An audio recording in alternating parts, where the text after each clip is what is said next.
para que, bueno, quede ahí a los compañeros. A mí me... buenas tardes. Después de una conversación previa y unos problemillas técnicos, voy a inaugurar un poco este curso de electromedicina. Estaba comentando con el compañero Juan Carlos que efectivamente es una materia amplia, lo que es electromedicina. En las carreras profesionales tenemos de nivel medio, de nivel alto y de superespecialización. Pues diríamos que yo profesionalmente catalogo la electromedicina como una carrera de superespecialización, ¿no? Es decir, esto un poco para hacerlo la introducción así al entorno y con ese matiz que venía también comentando en la introducción previa a la grabación, que es que evidentemente en estos cursos que funcionan muy bien y normalmente yo ya imparto en este campus también el de automatización, es un entorno robusto, es un entorno que va muy bien, aunque hoy hemos tenido algunos problemas con algún compañero con el sonido, ¿no? En cualquier caso, volviendo al tema profesional de la electromedicina, como es un entorno súper profesional, yo siempre aconsejo y recomiendo empezar por un curso, diríamos, hay que venir de tener una base, o recomiendo tener una base, al ser un súper especializado, y eso de súper especializado es porque en electromedicina concurren, como bien sabéis, pues todo el entorno de profesiones, electricista, mecánico, diríamos, fontanería, toda la parte de climatización, toda la parte... Es decir, estoy dejando los equipos médicos para el final, ¿no? Pero esto forma parte de las instalaciones, entonces toda la parte de gases, toda la parte de acondicionamiento de mobiliario especializado en hospitalización, en BOSEX de urgencias, en reanimación, consultas externas, generalistas, en consultas especializadas, cada uno con su propia, diríamos, tecnología o equipo demás, sus comunicaciones. Por tanto, hay que... por eso digo que es una profesión súper especializada y en constante formación. ¿Por qué? Pues porque la tecnificación en electromedicina es intensiva, ¿no? Es decir, la incorporación de medios tecnológicos, innovaciones y desarrollos, métodos de resolver, de diagnosticar, de valorar, y desde luego pues se está incorporando masivamente, ¿no? Dispositivos, diríamos, inalámbricos, dispositivos inalámbricos de todo tipo, ¿no? Por lo tanto, se ha introducido toda la parte de conectividad, comunicaciones y red, toda la parte de redes sofisticadas, redes para dominios, diríamos, de entornos, diríamos, de un entorno como puede ser en neumología, donde intervienen varias pruebas diagnósticas para tener un diagnóstico definitivo. Se hacen varias pruebas, cada una interconectada a un servidor, donde se informa el médico, el gabinete médico informa un diagnóstico en base a la valoración de varias pruebas que se han hecho en sitios distintos del hospital, ¿no? En consultas distintas, y por lo tanto en un dominio, llamamos, o una intranet, que a su vez exporta datos a un sistema GIS, de informe centralizado hospitalario, un servidor, llamamos popularmente, y a un software, por lo tanto, que gestiona el sistema de información centralizada. Y ahí no acaba el lío, porque luego a raíz de la pandemia se está incorporando pues todos los medios tecnológicos que permiten. La pandemia ha sido un disruptor, acelerador, en este caso ha aportado estrujar más la tecnología para obtener, diríamos, forzoso aislamiento que está impuesto el COVID ha forzado a incorporar tecnologías, diríamos, teleasistencia, telecitas, telefarmacia, diríamos, teleinformes de diagnóstico incluso, se está incorporando masivamente con el fin de... que era necesario, evidentemente era necesario, la tecnología estaba madura, normalmente es cierto que el entorno médico normalmente requiere de unas homologaciones, por tanto esas homologaciones redundan en una super robustez, una garantía de calidad, de funcional y de diagnóstico, y por lo tanto de límites deben de funcionar, es decir, el sistema médico no se permite paradas, y por lo tanto el tema tecnológico siempre tiene, cuando acaba en el terreno médico, es que está súper valorado, súper certificado, y pues, por lo tanto, bueno, ahí interviene en toda la parte de certificación de tecnología sanitaria, de producto sanitario, que también aparecen en el temario un poco esas normativas, ¿no? Bueno, pues quiero decir con esto que bueno, pues, la formación en este campo es permanente, la incorporación de tecnología es permanente y la preparación de las personas es también, diríamos, permanente. Voy a desactivar el Bluetooth, que me está echando aquí un poco el lío por el móvil. Como tengo... bueno, tengo aquí, por cierto, si necesitáis alguna retroalimentación, intentaré estar pendiente un poco del chat, pero bueno, la verdad es que luego proyectaré el manual y haré un repaso del manual rápido. Los primeros 5 o 6 temas, evidentemente, es una introducción al mundillo este, a la normativa, por lo tanto, haremos un barrido rápido, ya digo, sobre todo porque no sé que, bueno, me gustaría tener más retroalimentación en el sentido de saber, pues si la componente un poco de los profesionales, ¿no? Si es más gestión, aquí hay una parte, son 23 temas, 23 temas que es mucho, la verdad, yo reconozco que es mucho temario, con los links que son una especie de información adicional de profesional también, de práctica profesional o de estado de la técnica. Hay más, evidentemente no he podido poner todo lo que quería. Hay mucho y por lo tanto con el plazo que tenemos de curso pues procuro en todo este temario, mi idea era adaptarlo tanto a la componente profesional más orientado en la gestión, gestión de compras, gestión de suministro, gestión del mantenimiento, gestión por lo tanto se ha incorporado un capítulo también importante de gestión del mantenimiento. Y hay otra componente que es, pues, diríamos, puramente técnica y de instalación, configuración, manejo, especificaciones técnicas de los aparatos, manejo de los aparatos y verificación funcional, ¿no? Y calibración. Esas dos componentes profesionales, una más en la parte gestora y otra más en la parte instalación, ingeniería, bueno, ingeniería son un poco los dos, ¿no? Evidentemente, ingeniero puede estar tanto en la parte de gestión como en la parte de instalación y desarrollo de instalaciones, evidentemente, y en la parte de mantenimiento, ¿no? Instalación, mantenimiento y puesta en marcha, en fin, personalización de los parámetros durante la puesta en marcha, es decir, lo que llamamos configuración de campo, ¿no?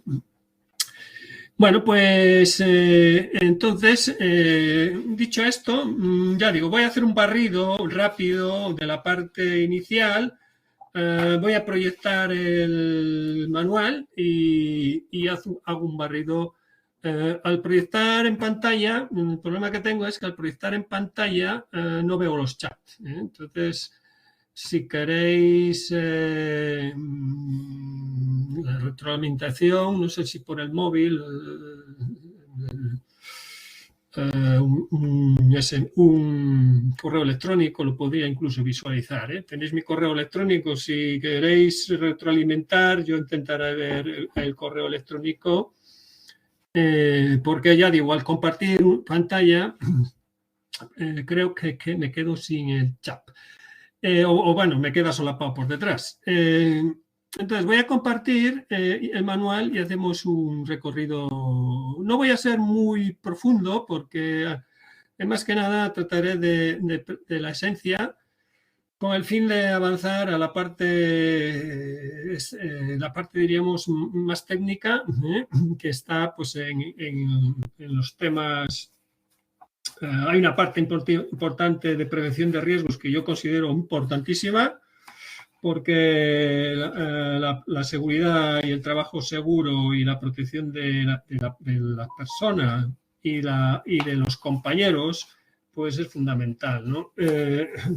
Entonces, después del tema de seguridad, prevención y seguridad, tenemos un apartado importante de higiene, de desinfección, de asepsia, que hay que tener una serie de criterios para movernos en el entorno hospitalario, porque evidentemente tenemos un entorno también complicado, ¿no?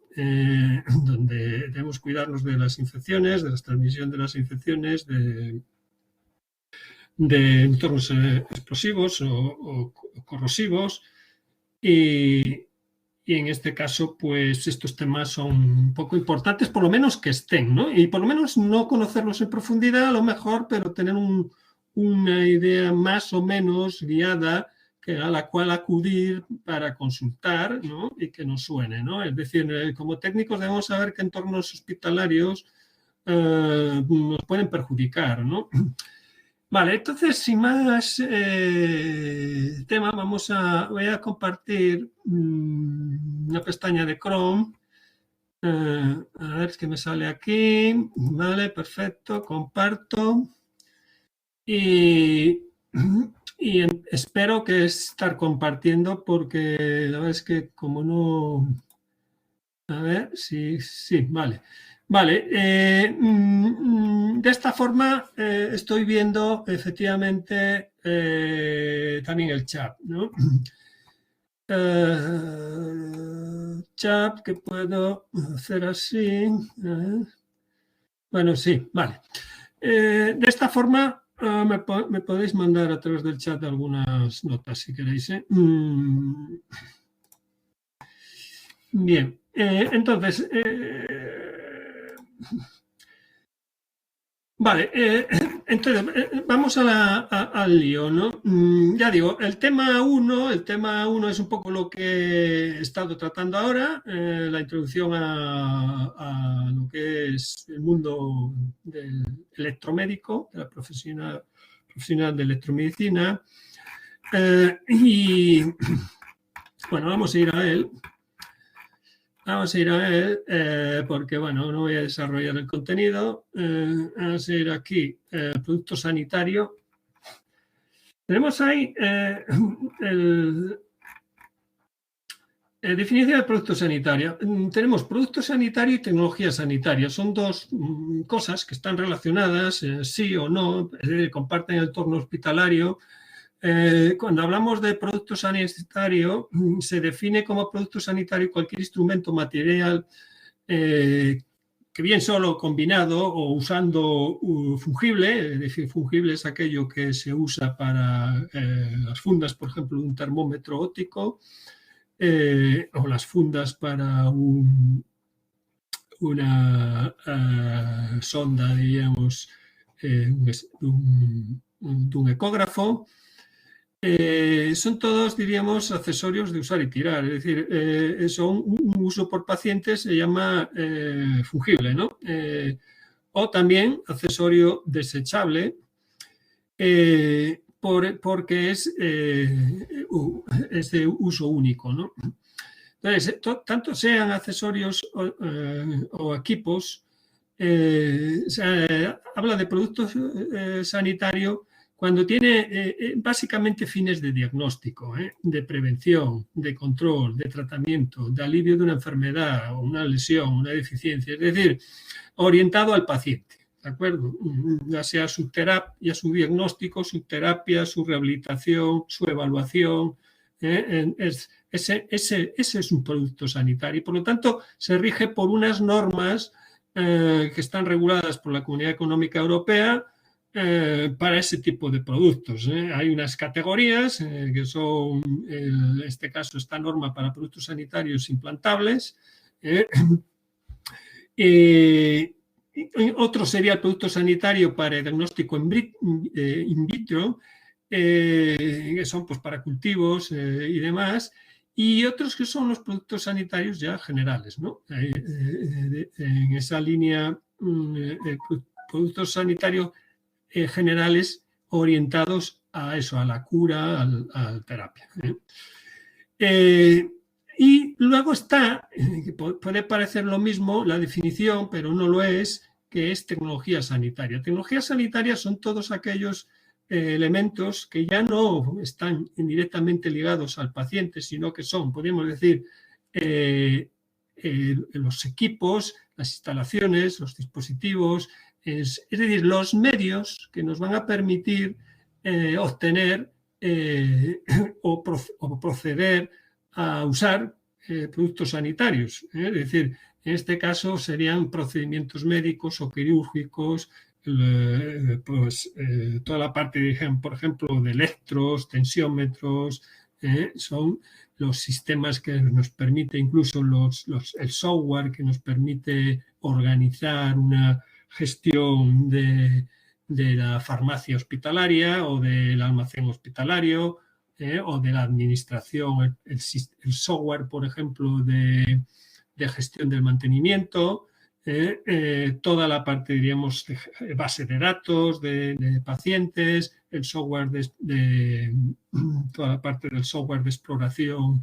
Tenemos aquí unas curvas, diríamos, de un monitor de quirófano, con las curvas del estado paciente, respiratorio, inspiratorio y expiratorio, el ritmo coronario, el ritmo ECG.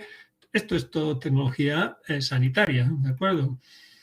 Por lo tanto, son todos estos procedimientos diagnósticos, los equipos, una TAC, una PET, un rayos X, todos esos temas están gestionados, se consideran tecnología sanitaria. Todos ellos, diríamos, esas evaluaciones de esta tecnología sanitaria, diríamos, homologaciones, autorizaciones.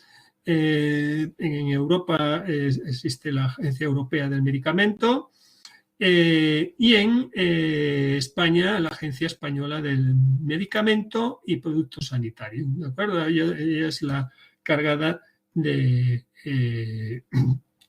gestionar, autorizar tanto productos sanitarios, por supuesto, como incluso habilitación de tecnología sanitaria, ¿no? Por cierto que, bueno, he dejado en un capítulo aparte, hay una normativa que está pendiente debería estar usándose ya desde el 2017, mucho más estricta que la actual, que es de obligado cumplimiento, lo que pasa es que se ha ido aplazando, como digo, desde el 2017, que es de obligado cumplimiento para productos sanitarios y para ciertas tecnologías sanitarias, que es, así en síntesis, la trazabilidad integral de un producto sanitario desde su origen, es decir, hasta el usuario final. Ahí tiene que haber una trazabilidad, diríamos, desde el fabricante, su identificación, el responsable de ese fabricado, sea intermediarios, tienen que aparecer, es decir, tiene que aparecer toda la cadena logística y tiene que haber una trazabilidad, diríamos, directa, identificando a las personas en los pasos o los almacenes por los cuales ha estado, ¿no? Con sus fechas, lógicamente sus requisitos de caducidad, tiempos de estancia, incluso en los propios almacenes de los hospitales, ¿de acuerdo? Es decir, engloba incluso a las propias almacenes, incluso transitorios de las farmacias. Las farmacias, es decir, eso es una normativa de amplio espectro que abarca multisectorial para tener un registro trazable del producto sanitario. Bien, algo tengo desarrollado, lo que pasa es que eso no lo he colgado, no lo he subido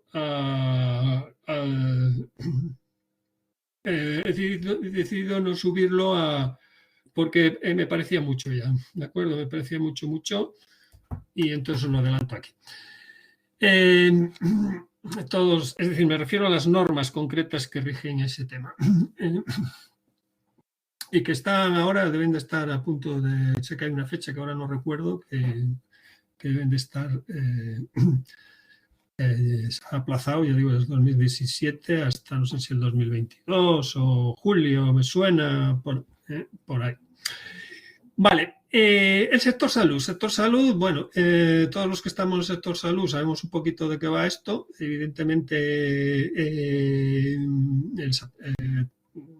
la salud es el bien más preciado y con esto ya sabemos un poco en estos términos, pues por lo tanto nos fijaremos en esos objetivos, que es los medios, ¿no? Los medios y el modelo para poner en marcha la mejor salud, las distintas formas de organizarnos, de buscar financiación y sobre todo de prestar servicios sanitarios, ¿no? Es decir, que con el objetivo final de dar una salud de calidad al paciente. Entonces es un poco, hay distintos a nivel mundial. En este capítulo podéis ver, hay un link que habla de distintos modelos del sistema sanitario. Y en nuestro caso, pues ahí se engloban incluso las aseguradoras privadas o públicas de salud, Sanitas y todas estas empresas, UFACE, en el caso de los funcionarios, entonces, y por lo tanto, tan públicos como privados. Nosotros tenemos en España mayoritariamente público, aunque la privada ha avanzado mucho. Tenemos toda la parte de también englobados centros de hospitales, por supuesto, centros de atención primaria, como primera puerta de acceso al sistema de salud, y por supuesto todos aquellos que forman parte de la rehabilitación, las urgencias, es decir, el 112, toda la parte, diremos, de servicios de atención domiciliaria, la parte, digamos, de atención a los mayores, geriátricos y demás, ¿no? Entonces, bueno, en estos links, al que tenga interés, pues se ha desarrollado un poco cómo está el Sistema Nacional de Salud, con detalle. Ya digo, el que tenga esa componente más gestora, pues puede indagar aquí, ¿no? El informe, hay un extracto aquí que es el publicado el 18 de diciembre del 2019. Y en general, pues en España nos dice cómo estamos. Prevalece un gasto público en sanidad en torno al 71% del total de la financiación sanitaria, el gasto en sanidad, el sistema de salud. Generalmente se nutre de impuestos, lógicamente, para sufragar esas necesidades sanitarias. Ha aumentado mucho, lógicamente, porque tenemos un núcleo de la población que se ha envejecido, muy mayor, y cada vez en esa línea se profundiza más la brecha de la pirámide de edad, la pirámide poblacional, ¿no? Eso es un problema porque redunda en cada vez mucho más gasto en gastos en sanidad, ¿no? Y en el sector salud. Ya digo, voy un poco en esta línea un poco rápido. Aquí el perfil sanitario comparado con la Unión Europea. Podéis en un momento dado echar un vistazo y veis un poco comparado con los países de la Comunidad Europea, el ratio de gasto y es un documento gráfico por donde está el estado de salud en España y en la Comunidad Económica Europea, los factores de riesgo, lógicamente el tabaco y sobre todo la obesidad y el alcohol es un factor que se ha mantenido retenido, está también requiere un gasto importante, como vemos. Esos tres la obesidad aumentando mucho, hay que decirlo, lógicamente por una mala alimentación. Una mala alimentación que está relacionada, ojo, con un mal sistema de control del proceso de fabricación de alimentos. Hay que ser más restrictivo en la permisividad del azúcar, sobre todo en determinados productos. Aprovecho para decirlo porque la verdad es que es sangrante y que estemos dedicando tantos recursos a sufragar un problema de obesidad que viene por sí, es cierto, ¿no? Alguno puede decir que es por falta de educación, pero bueno, evidentemente la parte pública del Estado es velar por la salud, ¿no? Es decir, algo que llamamos prevención, ¿no? En sanidad es importante la prevención, deberíamos dedicar más a prevención y una forma de prevenir es también regular y establecer límites marcar una calidad de la alimentación. Una calidad de alimentación en el lineal de nuestros queridos supermercados. Bueno, no me extiendo más porque bueno, eso es un tema muy y podemos dedicar mucho tiempo a ese tema. Luego estamos en la eficacia, cómo estamos de eficaces en nuestra querida en España y en la Unión Europea. Mortalidad evitable estamos por encima bastante y en la tratable lógicamente pues estamos bien también, ¿no? En cuanto a la accesibilidad, son parámetros así a golpe de pájaro.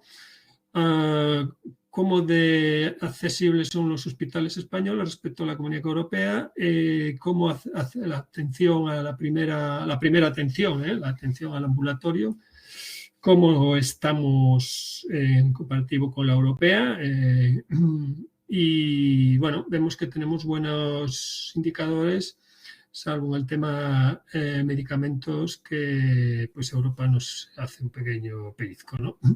Evidentemente, la atención dental en España no está marcada, en principio, por eso aquí no aparece señalado el casillo de España, porque en España en esta fecha, pues, lógicamente no estaban ciertas partes de salud dental, no estaban incluidas en el sistema de salud, ¿no? Nacional de salud. Se han incorporado algunas cositas y tal. Vale, aquí tenéis más indicadores y ya más pormenorizados, con lo cual, para el que tenga curiosidad, pues hace una comparativa europea de cómo está nuestro sistema gestionado, qué dinero dedica, cómo es el rendimiento de ese dinero, es que sacamos partido a ello, ¿no? Bueno, me he ido vamos a volver a he echado fuera al clicar ahí. Vale. Entonces, bueno, pues un poco en esa línea, por autonomías y demás. Claro, a ver, hay una parte que no tiene intención lógicamente, el personal. Nosotros en este párrafo, en generales de autonomía y fisiología, está incorporado porque los técnicos de campo tienen que dominar el término médico, ¿no? La terminología médica, y por lo tanto la intención de este capítulo es facilitar eso, la comunicación con el médico y con el resto del personal sanitario, es decir, enfermería y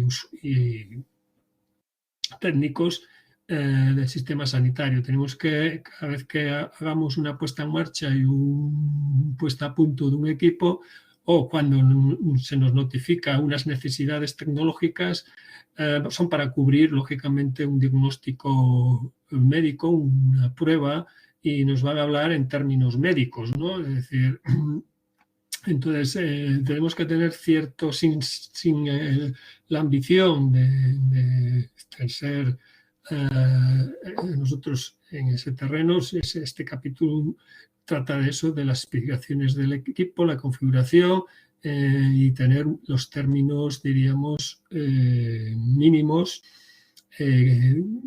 para cubrir las necesidades del facultativo correspondiente, ¿no? Ya sea un cardiólogo, ya sea un neumólogo, pues cuando nos habla del segmento ST, nos habla de coronarias y la sístole o la diástole o parámetros de este índole, pues que sepamos de qué va la cosa, ¿no?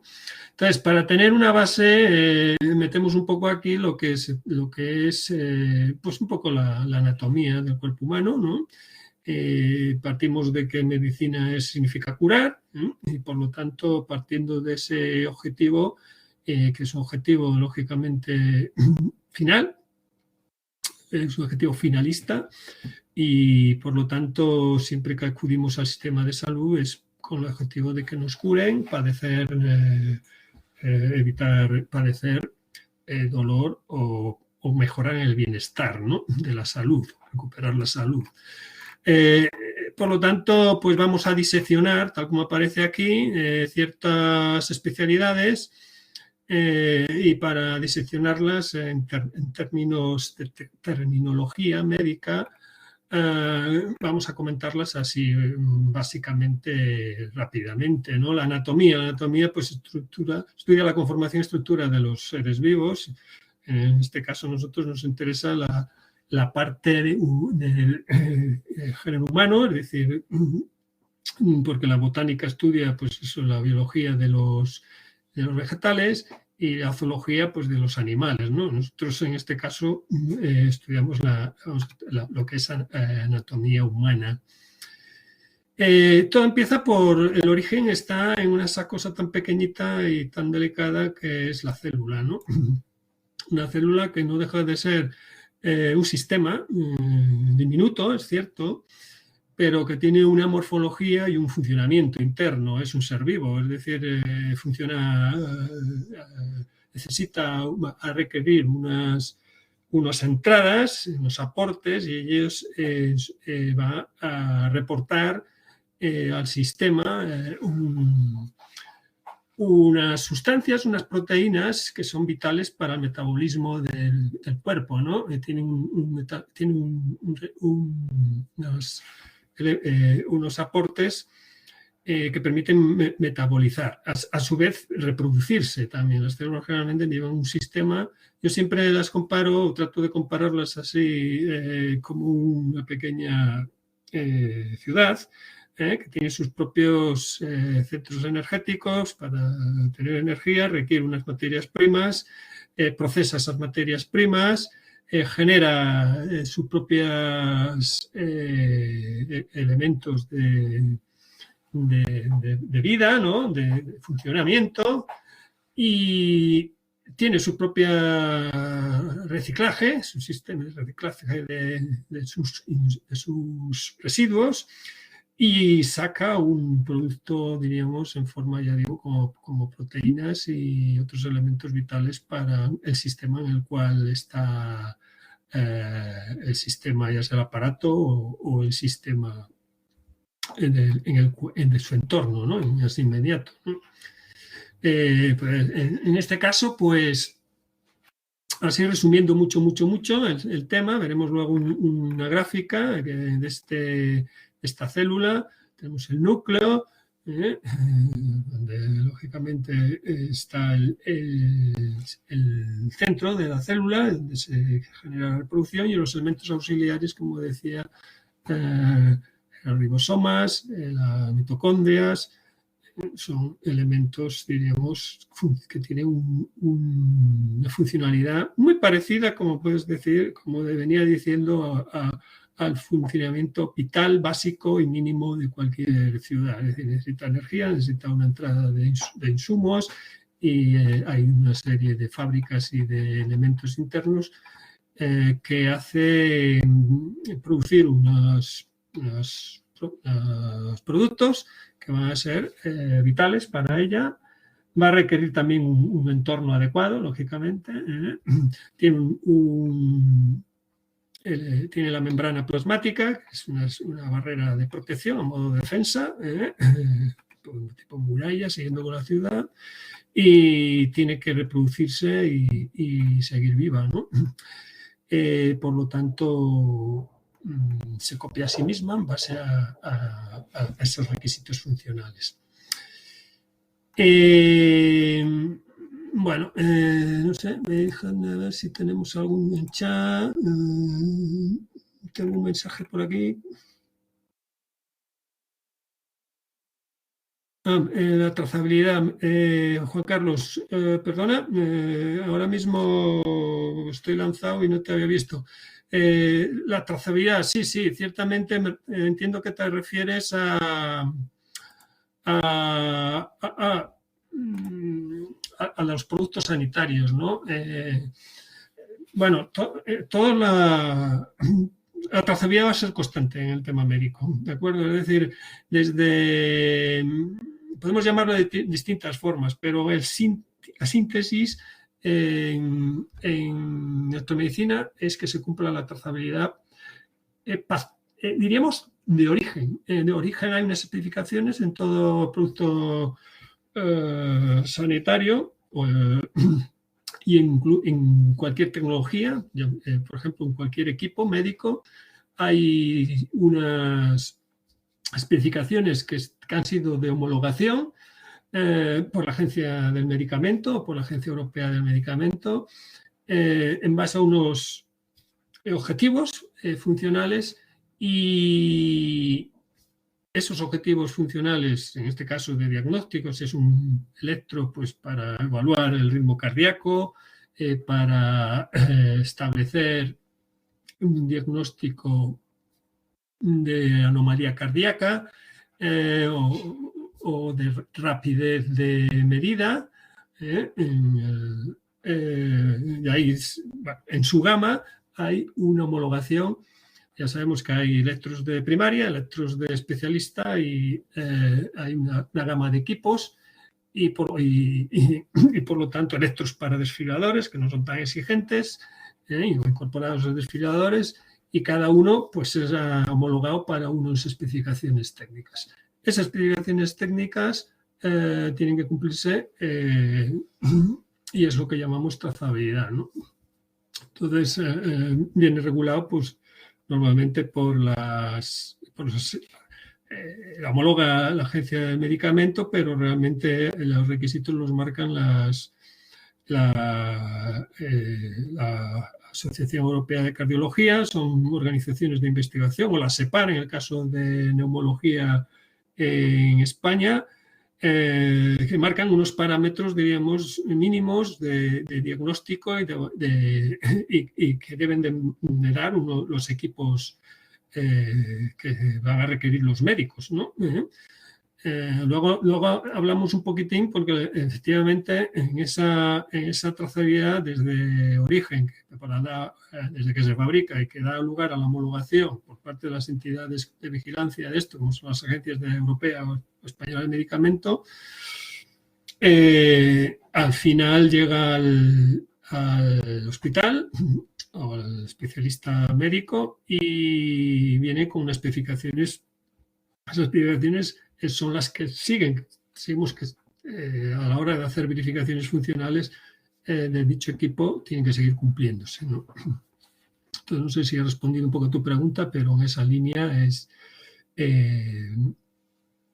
la cadena, ¿no? Desde la fabricación hasta el usuario, médico, especialista en este caso, y después a lo largo siempre se aconseja hacer una verificación funcional por año. Depende. Luego en el capítulo de mantenimiento hay una tabla que está incorporada en el último capítulo, si no recuerdo mal, hay una frecuencia de según donde esté el uso que se le dé a ese equipo, según el grado de importancia de ese diagnóstico, pues hay un periodo de verificación, ¿no?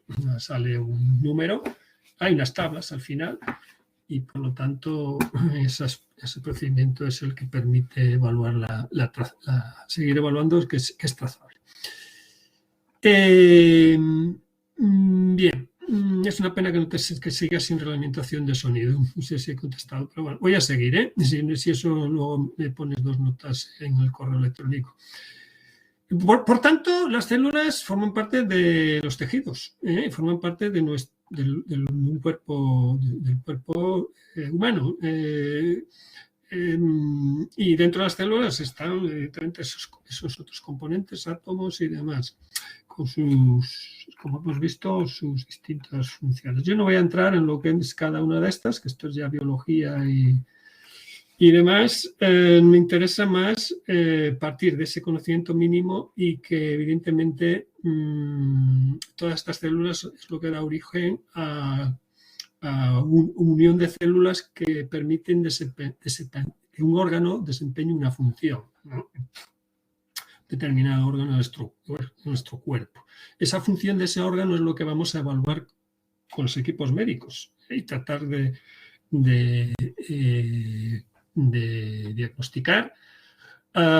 Y para ello, pues tendremos que tener unos conocimientos mínimos del tejido y de cómo funciona, ¿no? Cómo funciona el corazón, cómo funciona el pulmón, cómo funciona, diríamos, y a partir de ahí, cómo funciona, diríamos, el intercambio gaseoso, cuando respiramos, cómo funciona el sistema muscular, en fin, para poder está relacionado un poco con lo que nos va a pedir de conocimiento mínimo cada equipo a la hora de ponerlo en marcha o de comercializarlo incluso, ¿no? Es decir, nosotros forma parte de la parte cuestión de compra, puesta en marcha, instalación y demás, ¿no? Bueno, entonces, como decíamos, esas células agrupadas forman aparatos digestivos que son los encargados, tienen una función dentro del cuerpo, ¿no? Es decir, cumplen una función biológica, en este caso, o metabólica. El digestivo procesa desde la boca, la faringe, el esófago, el estómago, los intestinos, las glándulas que permiten, diríamos, aportar salivar,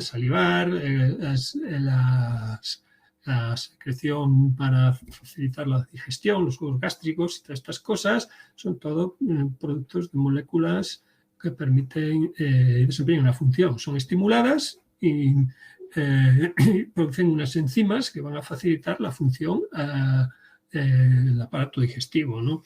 En el caso urinario excretor, pues un poco más de lo mismo. El reproductor, evidentemente, necesita para existir, reproducirse, lógicamente, y el aparato respiratorio tiene una función fundamental que es mantenernos, incorporar oxígeno básicamente al sistema y es un intercambio gaseoso, ¿no? Así resumiendo mucho, nosotros el oxígeno es vital, como es vital también la energía, la luz solar, porque si partimos de ahí, evidentemente no hay vida sin la energía del sol, ¿no? Pero partiendo de que esa ya la tenemos, nosotros el otro gran aporte necesario para mantener la vida es el oxígeno. Vida Y claro, las células en su funcionamiento, como decía antes, tienen unas entradas, que van a ser oxígeno entre otras, y glucosa, y en fin, eh, grados de glucosa, luego entraremos en qué tipos, pero en principio vamos a hablar de glucosa. Bueno, y adenosin trifosfato, que es yo creo que también el compuesto que ellos metabolizan, las células, para crear energía, los músculos y demás. Pero entre el oxígeno y esas sustancias, calcio, potasio, también necesitan las células. Es decir, hay una serie de materias primas que ellas requieren y también residuos. Y entre esos residuos hay que excretarlos, ¿no? Unos van al riñón, otros van en el caso del aparato respiratorio, la función de oxigenación la hace el pulmón, pero a través de los capilares pulmonares, en los alveolos se produce el intercambio oxígeno, es decir, entra oxígeno al torrente sanguíneo y queda en el alveolo el CO2 para ser, el dióxido de carbono para ser expulsado, ¿no? Exhalado. El dióxido de carbono lo veremos cuando veamos el capítulo correspondiente a esta función más a fondo, pero os puedo adelantar que es muy tóxico, que realmente si no se expulsa produce una acidificación que es tóxica y que produce inflamación en las células, ¿no? Los tejidos, y por lo tanto esa inflamación puede llegar a la asexia, es decir, al envenenamiento, ¿no? Si no se subsana. Envenenamiento por toxicidad, lógicamente. Empieza a incrementarse el pH, pim, pam, pam, ¿no? Bueno, luego dentro, cada aparato tiene su función, pero también hablamos de sistemas, es decir, un sistema es un grupo de órganos que están asociados, que concurren en una función general y están formados previamente por los mismos tipos de tejidos. El sistema esquelético, pues, esos huesos, evidentemente, el sistema, los huesos con su estructura fibroblástica, con su calcio, en fin, su parte, diríamos, incluso de la médula ósea que gestiona, crea glóbulos rojos, y otro sistema, el cardiovascular, encargado de darle marcha al cuerpo, en el sentido de crear un ritmo sanguíneo, ¿no? Un ritmo de circulación sanguínea según el esfuerzo que estemos realizando, es decir, el trabajo que estemos, la energía que estemos requiriendo, hay que aportar más oxígeno. Es decir, esto es como un circuito de combustión, ¿no? A más aceleración del motor térmico, más requerimiento de oxígeno, más requerimiento de carburante, ¿no? En este caso, hablando así popularmente, si nosotros aceleramos la marcha, pues vamos a tener más ritmo cardíaco. ¿Por qué? Porque se demanda más oxígeno en el músculo. Se demanda más oxígeno porque se está quemando más materia prima, más glucosa, ¿no? Más grasa, más proteína. Ya veremos un poco esto. Sistema nervioso, pues el que nos mantiene alerta, ¿no? El sistema nervioso central, básicamente conectado con el cerebro, es el que permite la parte, diríamos, perceptiva, estimulación, de sensación, de sensórica, de oído, tacto, vista, en fin, térmico. El sistema inmunitario, pues nuestros grandes soldados son los encargados de la defensa, diríamos, ante enfermedades o ante agentes, diríamos, que desequilibran. Normalmente el cuerpo tiene sus vigilancias, linfocitos encargados del ataque y de solucionar cualquier problema que desequilibre el estado, el equilibrio normal de los sistemas que hemos nombrado antes, ¿no? O estamos nombrando. El sistema nervioso, que ya os comentaba, es encargado del procesado de la información y de las sensaciones y de vigilancia.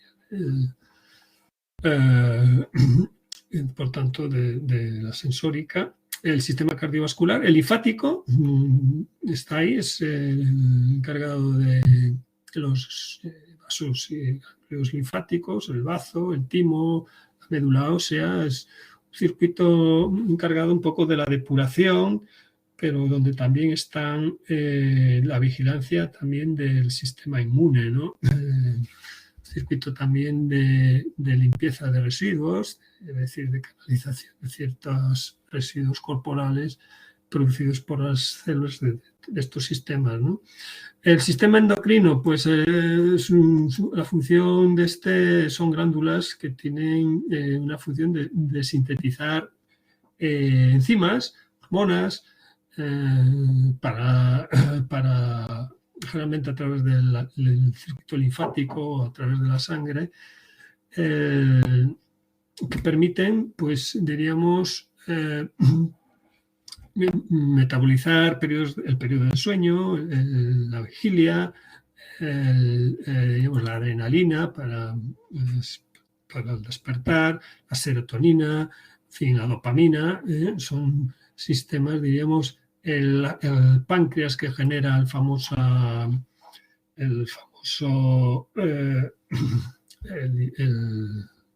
células alfa del páncreas que generan, diríamos, la insulina, ¿no?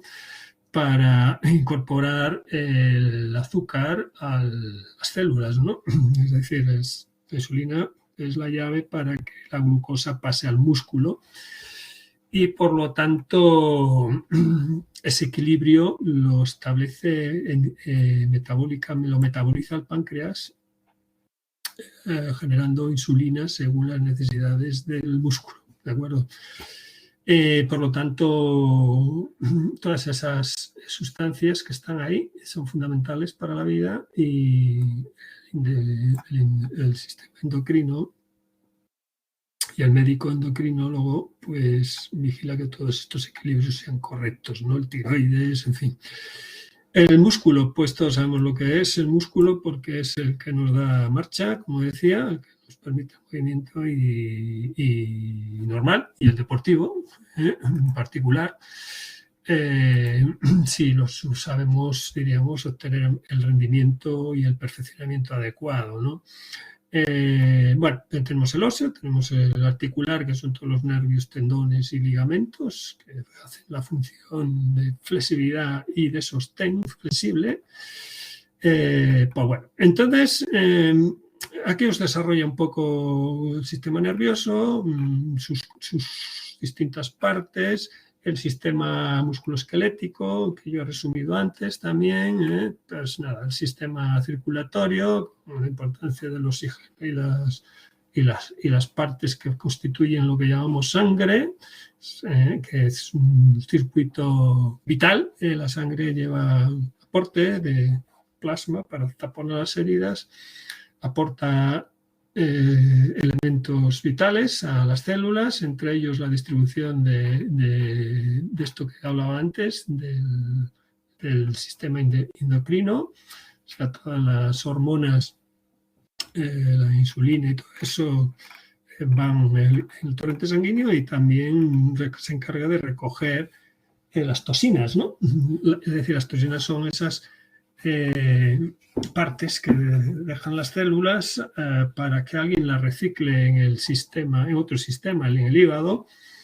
Depurar la sangre en el hígado pues es limpiarla de tóxicos, que pueden ser pues, exceso de alcohol, exceso de, en fin, de otros residuos habituales en el cuerpo humano que se generan para el equilibrio metabólico del cuerpo, ¿no? Bueno, la piel tiene una forma de estructura que es la que más nos interesa, es básicamente la sensitiva, la detectar calor, el dolor, presión, es decir, es un sensor continuo, la parte de la piel con sus respectivas capas, ¿no? Tiene la parte cutánea, la subcutánea y luego la intramuscular ya por debajo de la piel, ¿no? El propio músculo, lo veremos luego. El sistema urinario excretor y el reproductivo. El sistema inmune, que es un poco lo que hemos comentado antes de metabolización, de generar hormonas y para mantenernos. Y el riñón y el hígado, pues como uno de los grandes, diríamos, recicladores, depuradores, ¿no? Es decir, que permiten depurar, en este caso, pues todas el torrente sanguíneo por un lado y por otro lado la parte, diríamos, de la linfática, la orina. Bueno, pues avanzamos un poco porque, bueno, realmente, ¿esto qué significa? Que el cuerpo tiene mecanismos de control. Es decir, hay un apartado de control muy importante en el curso de automatización que vengo dando. Para este curso, realmente yo establecía que era aconsejable venir de automática, de electrónica industrial, de venir de un conocimiento previo de electrónica. ¿Por qué? Pues porque se va a requerir mucho conocimiento de sensores, se va a requerir mucho conocimiento de control en lazo cerrado, se va a requerir conocimientos de automatismos y por falta de tiempo, pues aquí no lo ampliamos. Sí que al final he ampliado, he puesto el tema, he añadido tema hasta el tema 6. Tema 6, quiero recordar, sí, que he incorporado pues un poco fundamentos importantes de automatización mínimos para tener una base electrónica.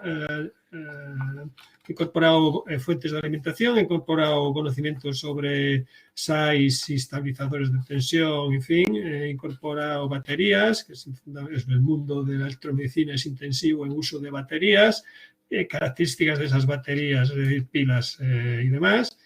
Y incorporado un poco el tema de aislamiento eléctrico, fugas, eso está bastante completo, la verdad. Sistemas de diseño de circuitos con protección, lo que vamos a ver luego, BF, CF, clase 1, clase 2, clase 3, pero queda un poco esto, he metido un poco sensores de presión porque es un mundo importante también, pero faltan muchos sensores, faltan todos los sensores de nivel, de temperatura, de flujo, faltan sensores de posición, movimiento, faltan bastantes sensores fotodetectores, aunque en el capítulo de imagen diagnóstica impepinable he puesto la base de los sensores de espectro, de ondas, de electromagnéticas, de ondas fotoeléctricas y electromagnéticas para dar pie a la medida de imagen diagnóstica, ¿no? Pero bueno, ya digo, esto ha alargado bastante el temario y bueno, queda mucho contenido que, ya digo, que los que vengan del gremio, de la rama de electrónica y sobre todo de automática, no van a tener ningún problema, o de electrónica industrial. Pero bueno, yo he partido un poco de esos conocimientos.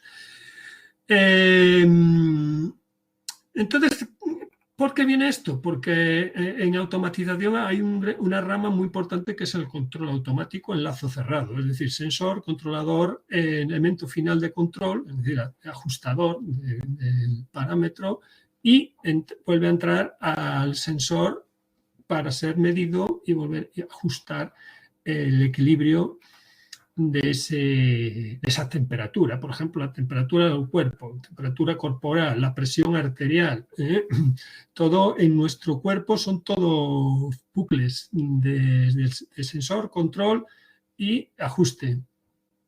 Senseo y ajuste, ¿de acuerdo? Es decir, entonces, la temperatura corporal, por nombrar algo que nos ocurre a diario, es sentimos frío, la reacción a ese sensor, la reacción del cuerpo es contraer, hacer constricción, es decir, contraer la piel con el fin de cerrar el poro, ¿no? Y cerrar el poro es lo que hace que tengamos, digamos, piel, el vello se ponga de punta, ¿no?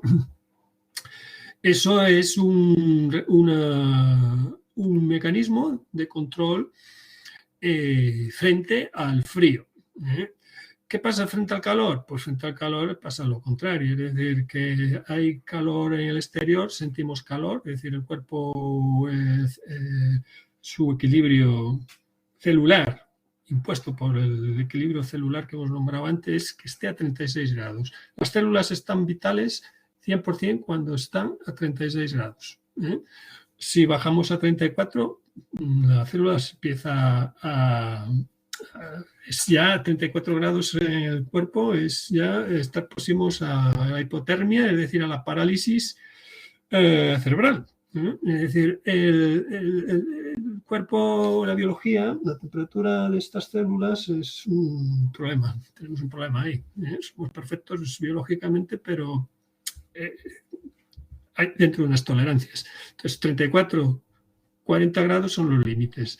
40 grados lo podemos tolerar, depende un poco no somos todos iguales, pero ya es un límite.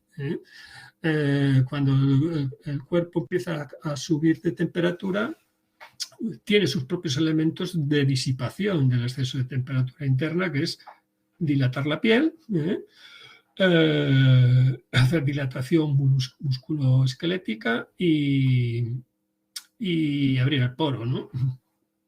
Y sudar. Evidentemente, ¿para qué? Sudar significa facilitar al sudar la expansión de la gota que crea evaporación y a nivel superficial crea frío, ¿no?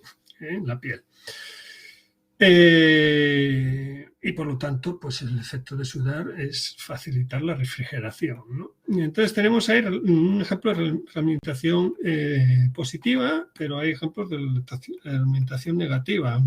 Realimentación negativa, pues si la variable sube, la potencia tiene que bajar. Es decir, una es negativa y otra es positiva. En este caso, la positiva es que si el corazón, en este caso, es un músculo cardíaco que requiere oxígeno, ¿de acuerdo? Que requiere sangre oxigenada. Si hay pérdida de sangre, lógicamente por debajo de un umbral, el músculo va a seguir intentando aportar más oxígeno, que le llegue más oxígeno a base de aumentar el ritmo cardíaco, pero como no, por la bajada de presión. Pero esa bajada de presión, como no hay flujos, no hay riego sanguíneo suficiente, no hay sangre suficiente, ese aumento de bombeo del músculo cardíaco no genera más oxígeno porque no hay presión suficiente.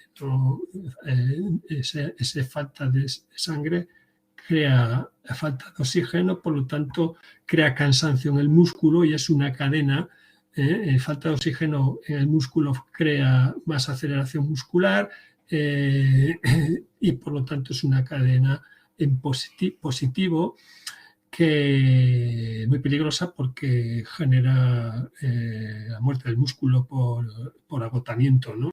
Y sobre todo por falta de oxígeno. Es el problema de pérdidas de sangre por encima de 2 litros, que es mucho. Teniendo en cuenta que estamos en 4,5 litros de sangre, ¿no? Vale, bueno, pues nada, seguimos en esta línea. Toda la parte, hay unos links que define todo esto que hemos visto, la fisiología respiratoria, la reproductiva, cómo funciona. Yo esto lo veremos más cuando veamos los equipos de diagnóstico de cada uno de los apartados, pero básicamente, es decir, cuando veamos hablaremos del sistema cardíaco y hablaremos en ese capítulo de equipos para diagnosticar problemas cardíacos, ¿no? O de rehabilitación cardíaca o de vigilancia cardíaca. Entonces ahí definiremos cómo funciona el sistema cardíaco, ¿no? O lo mismo para el sistema respiratorio.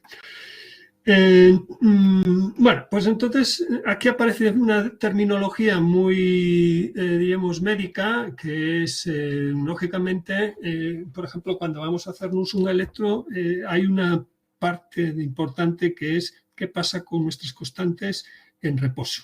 Y cuando hablamos de reposo absoluto, es en modo, en una camilla, una mesa camilla, nos hace un electro de reposo, que llamamos, pues popularmente en términos médicos, basal, ¿no? Basal es ausencia de actividad muscular, ¿no? En reposo, es decir, en plano horizontal.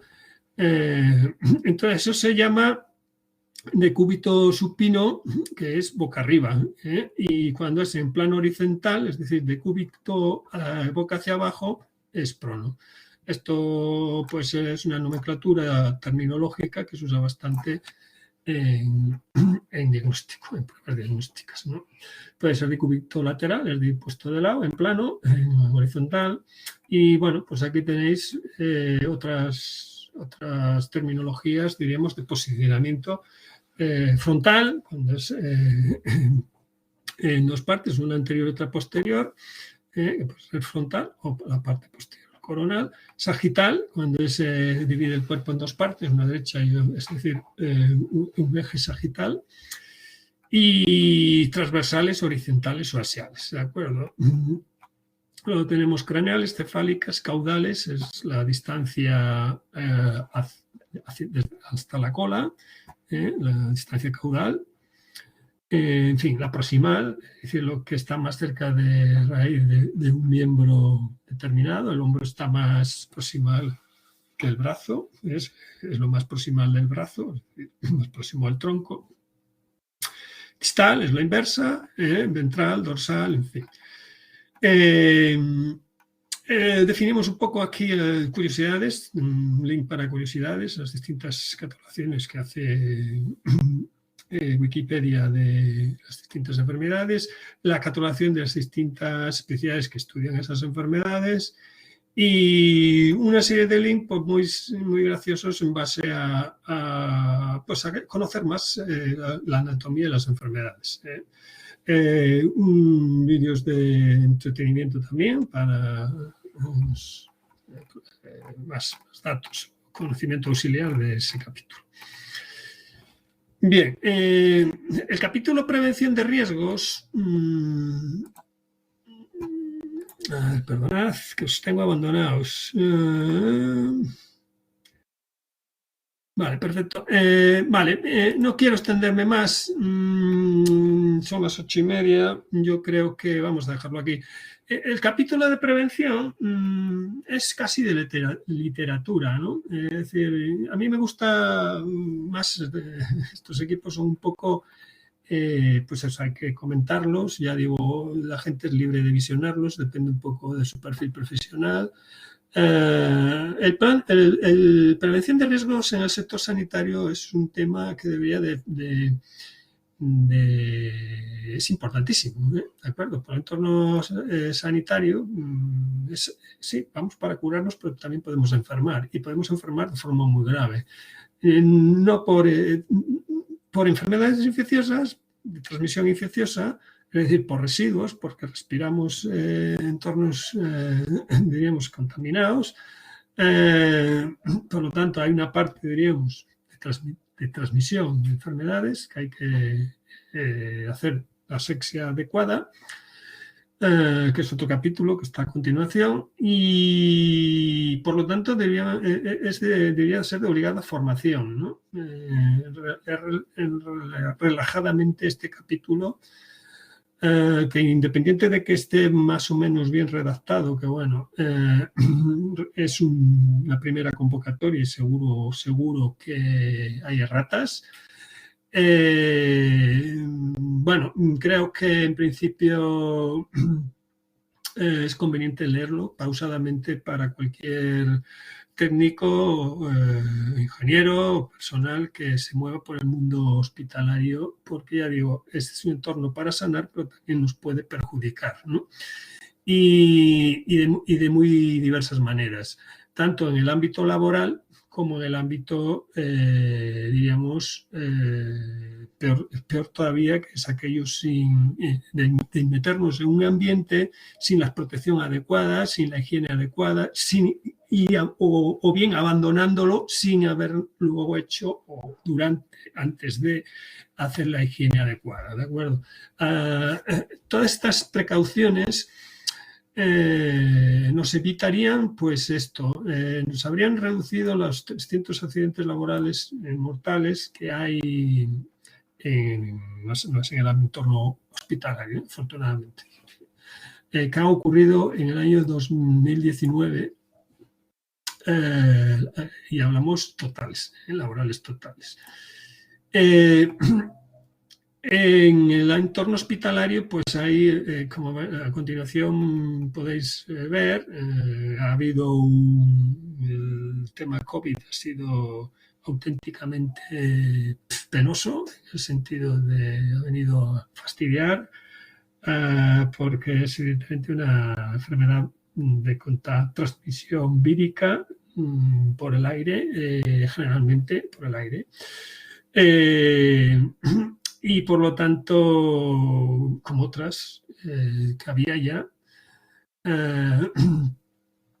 hepatitis y demás que se enumeran aquí, ¿qué riesgos hay? Enfermedades de transmisión, tanto por bacterias, por agente vírico o por sustancias que se manejan en el laboratorio, que se manejan en la analítica, que se manejan para limpieza de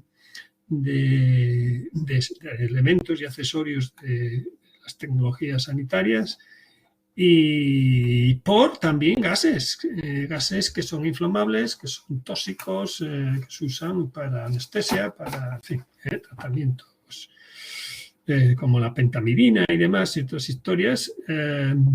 Por lo tanto, yo en este caso hay una cultura previa de crear una cultura de prevención de riesgos laborales, es decir, establecer una organización, un sistema de gestión de prevención de riesgos laborales y, por lo tanto, de distribución de las responsabilidades de ese plan de prevención de riesgos laborales. Hay una cultura o una primera parte de mentalización, siguiendo las recomendaciones del Instituto Nacional de Salud y Seguridad en el Trabajo, que establece pues un poco a quién le competen, qué responsabilidades tiene cada responsable del organigrama de mando, hasta incluso los trabajadores que responsabilidades tienen en la vigilancia de la seguridad, ¿no? Y su protección. Y también testimoniar donde hay riesgos, ¿no?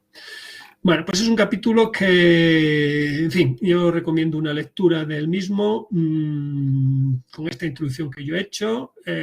No quería perder mucho tiempo en esto, porque ya digo, es más que cada uno lo lea.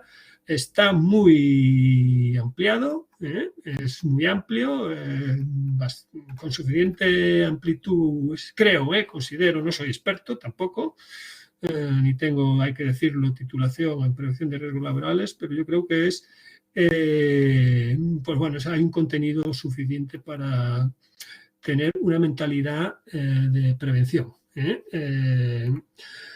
Por lo tanto, es un capítulo que están los riesgos mecánicos y habituales y del buen uso ergonómico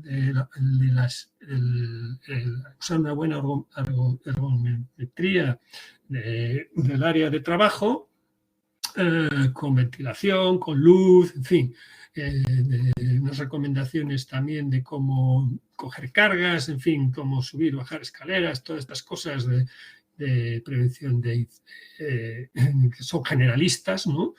Y hay otra área de prevención que es en electromedicina.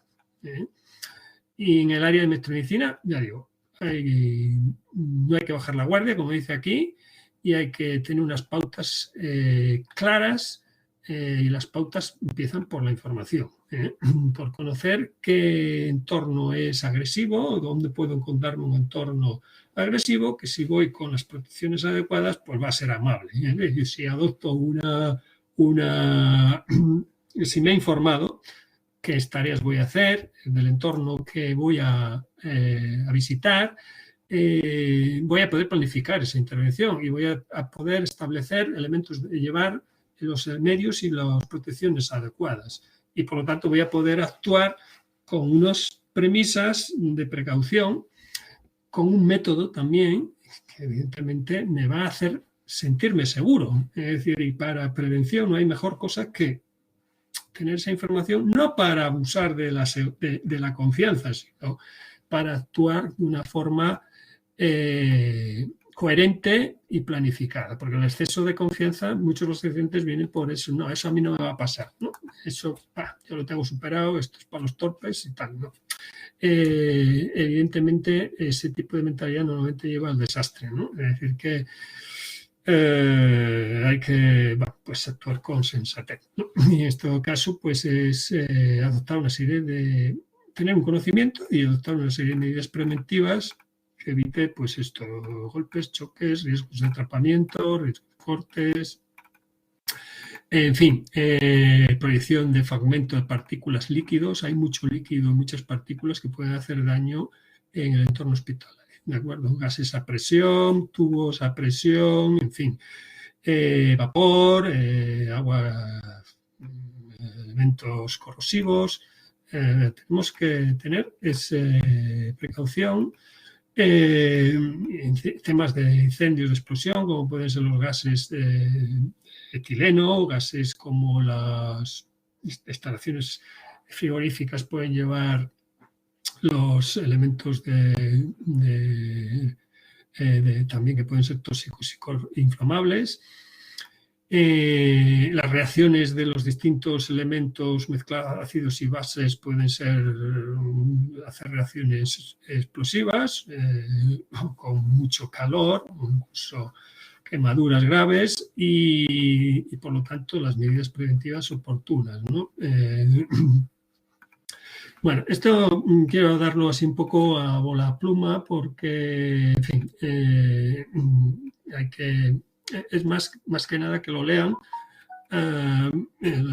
Todos estos elementos, el paracético, los elementos que a veces usamos, ¿no? El ácido acético, bueno, los desinfectantes, tenemos que acostumbrarnos a leer la información que viene en la etiqueta. Todos estos traen una etiqueta, tienen que venir con una homologación, el certificado C, y tienen que venir con las recomendaciones de uso, donde nos van a decir, ojo, no lo mezcles con tal, ten cuidado, no lo respires, no te frotes los ojos con él, en fin, todas esas recomendaciones que es obligado cumplimiento para el fabricante expresar en su etiqueta, con la identificación de si es tóxico, si es corrosivo, si es, en fin, cómo ante un accidente poder, digamos, lavarnos, con qué producto poder lavarnos, en fin, digamos, todos estos, el fenol, el benceno, que lo estoy viendo aquí, desde luego el mercurio es un problema, ataca al sistema nervioso, el tolueno, sileno, efectivamente limpian muy bien, porque estos limpian los residuos muy bien. También ciertas juntas de goma y demás también las pulen, hay que tener cuidado, porque a veces las juntas de silicona, las de polietileno y demás, las juntas tóricas, que cuando las limpiamos con algunos de estos productos empiezan a crecer y luego no nos sirven, ¿no? O sea, nos atacan. Pero igual que atacan a eso, atacan a nuestros sistemas, diríamos, tejidos, ¿no? Creando conjuntivitis, vitis, en fin. Vale, pues eso, con esta introducción y con la identificación adecuada, yo no quiero perder mucho tiempo en ello, simplemente mentalizar y que la gente actúe con precaución y que también, diríamos, transmita esa precaución al resto de compañeros cuando vamos acompañados. Hay una parte muy importante que es el apartado 449, que son los riesgos además biológicos y que evidentemente empiezan por este circuito, ¿no? El circuito, nosotros los riesgos es que acudimos como técnicos a un laboratorio de microbiología, por ejemplo, o de cualquier otra, donde, o de hematología o lo que sea, donde, bueno, es posible encontrarnos con residuos biológicos. A nosotros nos tienen que entregar el producto limpio, generalmente desinfectado, por el especialista correspondiente de ese laboratorio. ¿De acuerdo? Ese es el protocolo ideal. Luego nosotros intervenimos en nuestra parte, manipulamos, también haremos la desinfección, haremos una inspección, a ver qué pasa ahí, si hay algo raro, si quedan residuos.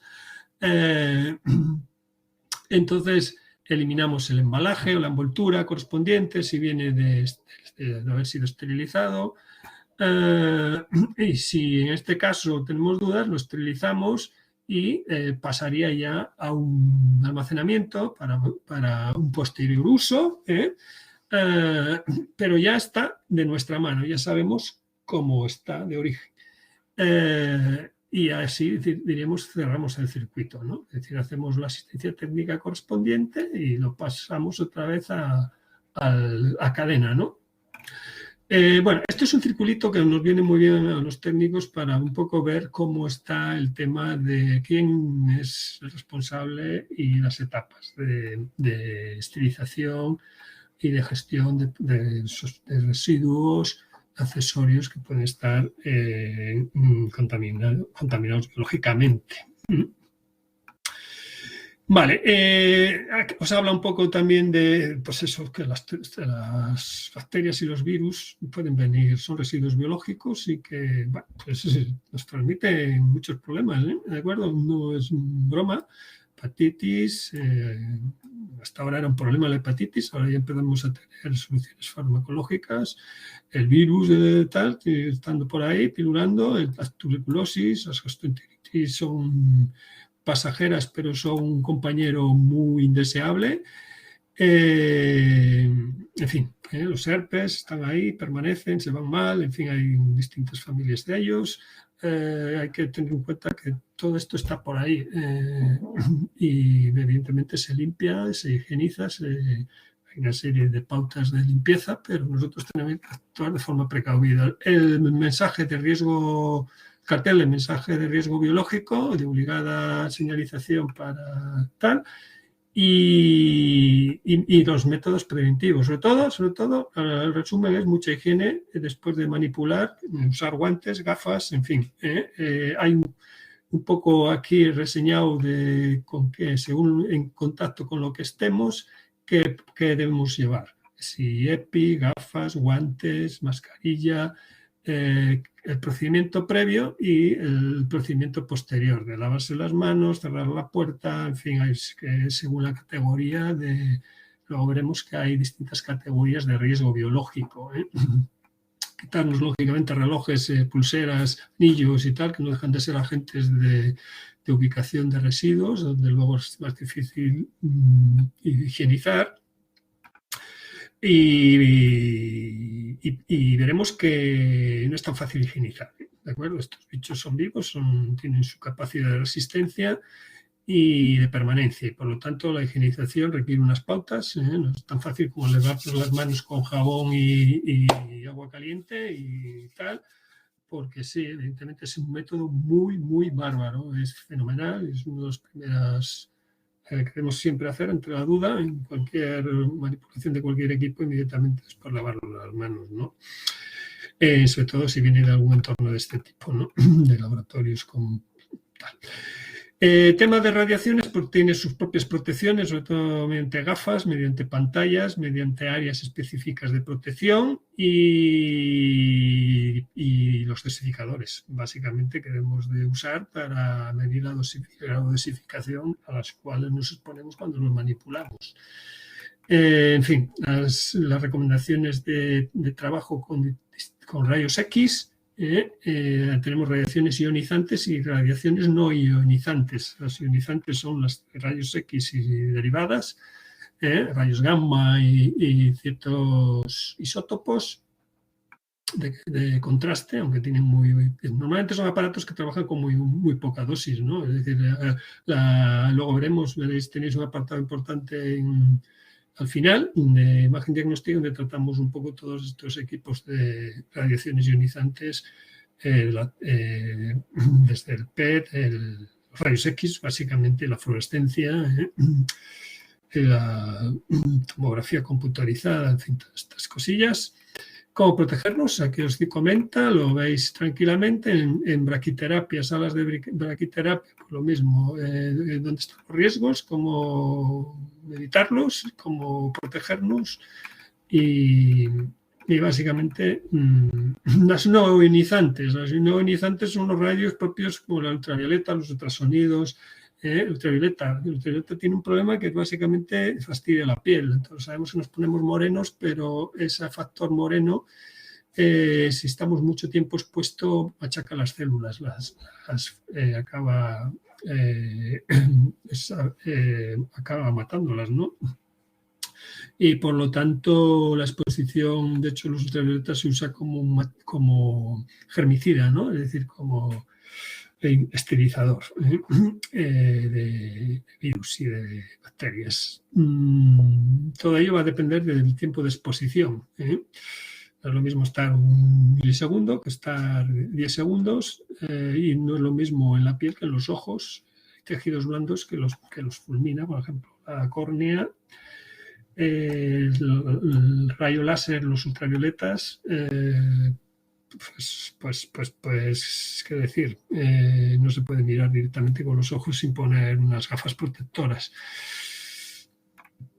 Por lo tanto, bueno, procederos un poco este capítulo. Volvemos a repasar, visionar todos estos carteles. Materias reactivas es radiación ionizante, corrosivas para la piel, tóxicas para el organismo, para las explosivo, es decir, como puede ser el oxígeno, como puede ser el etileno, el hidrógeno y demás, inflamables, en fin, riesgos de distinto tipo, laboral. Y nada, con esto despachamos el capítulo, las preventivas de fatigas, de estrés laboral, mental y demás. Que aquí estoy recordando que ya estamos al límite y ya vamos a cerrar, ¿vale? Zonas de riesgo biológico, que es otro capítulo importante que trataremos un poquito a nivel, bueno, que yo aconsejo también que lean, porque está relacionado con todo lo anterior, lógicamente. Hay 4 zonas de riesgo catalogadas de entre 20, 40 y 60% de posibilidad de material biológico, contaminación biológica, ¿no? ¿Qué es lo que os detalla aquí? Los 4 niveles de bioseguridad, las barreras típicas, que ya muchas son familiares porque con la pandemia del COVID hemos visto que hemos tenido que protegernos. Y en hospitales pues tenemos estos riesgo biológico zona 1,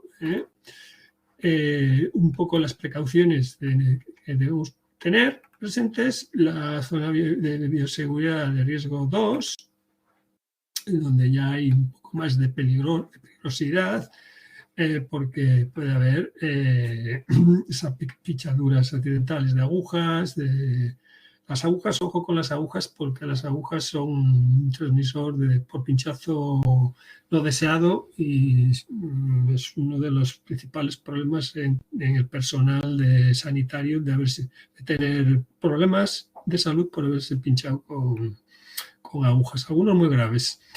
Por cierto, problemas de salud muy graves.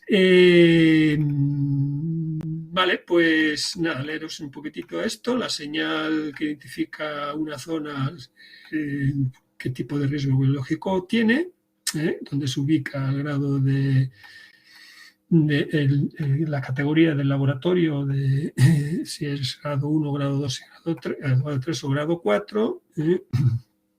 Y en caso de accidentes, pues la persona que gestiona un poco toda la seguridad. Y bueno, pues nada, en este caso seguimos con ello y entramos ahí.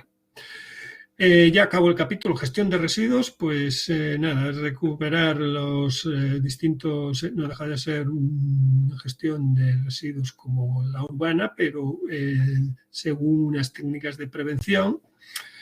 La norma técnica de prevención que gestiona un poco el tema gestión de residuos hospitalarios, ¿no? Y de farmacia. Es decir, que una buena gestión de estos residuos lo que permite asegurar de que no va a haber derrames accidentales ni va a ubicarse en sitios que puedan crear ser peligrosos para personas transeúntes, medio ambiente. Entonces el consejo siempre de llevar a un punto de recogida, ¿no? Vale, pues nada, terminamos capítulo y ya está. Estamos en el siguiente, estaremos ya con métodos de esterilización y de prevención. Bueno, disculpadme por la extensión, y ya, como es una hora ya prohibitiva, dejo de compartir.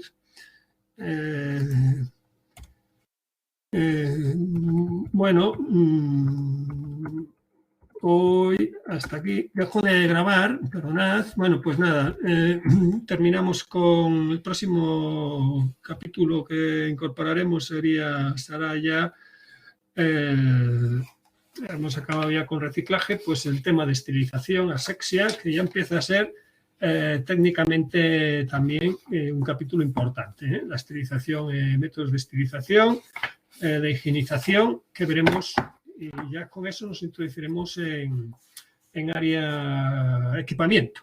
Ya más dejamos un poco de esta parte, digamos, de culturilla general. Bueno, pues nada, hasta la próxima sesión, cierro grabación.